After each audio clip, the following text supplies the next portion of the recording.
So let's specifically define discounting. So discounting translates the value of future consumption into current day dollars. You may value consumption of a basket of goods valued at $10 that you get today more highly than the consumption of the same basket valued at 10 some 20 years from now. Okay, so if you place a higher value on today's consumption than future consumption, then we want to figure out the value of your consumption stream over this long time period. We need to translate the value of that stream of future consumption into a current day value. Okay, this is called discounting. The discounting rate is your personal interest rate. Your personal interest rate. It reflects the relative value you place on current versus future consumption. The higher the discount rate, the less value you place on future consumption. This concept is central in evaluating the benefits and costs from doing something versus doing nothing about climate change, since the cost of doing something are largely incurred in the near term, but the benefits or avoided damages come much later.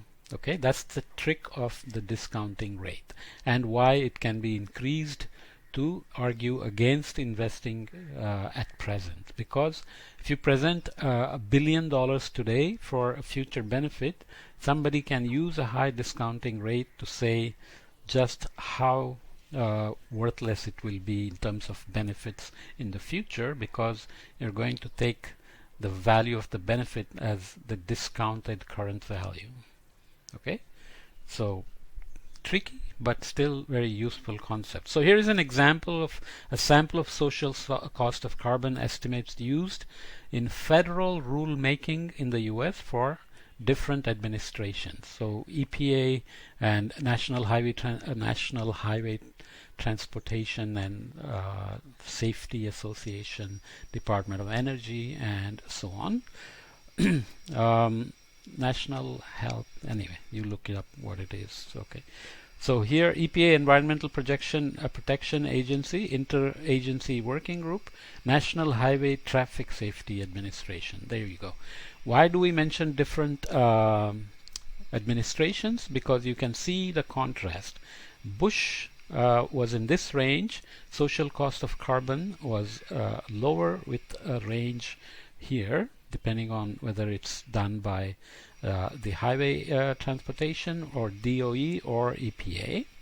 So EPA, which mandates the air quality and various other environmental safety standards, obviously put a range of values on it. Obama considered kind of the same range for all of them. For EPA, NH, TSA, and DOE. In 2009, the highway transportation upped it, and EPA went back to this range under Obama as well. And Trump came and put the interagency working group to give him a range here, but EPA went down to near zero. Okay, so what are the logics in these? The gray bars indicate selected upper and lower bounds for regulatory analysis. We know that the central estimates are here. You know that EPA has basically been almost dismantled under Trump.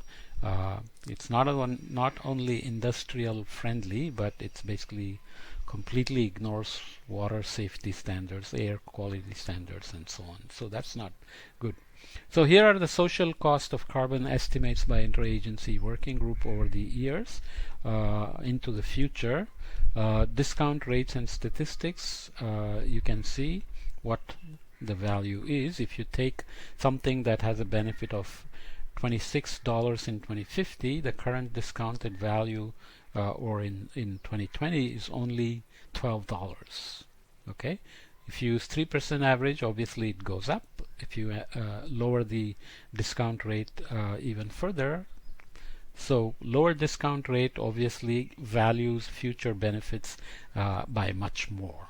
That's the main message. But this we do maybe implicitly whenever we buy a car that lasts for a long time, or an apartment, or investment in education, and so on. So it's not something we think about explicitly, that I'm using a 3% discount rate or 4% discount rate, but implicitly we make a judgment about future consumption and current investment.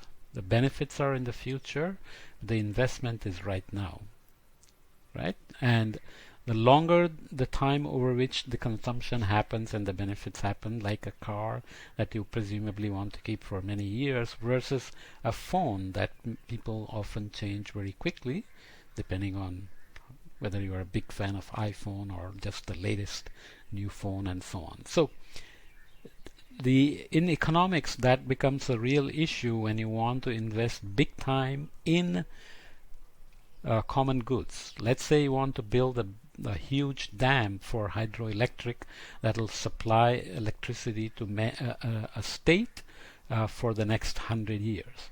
How much do you invest now? How do you convince people that this investment is worth it because it's going to provide electricity for the next 100 years?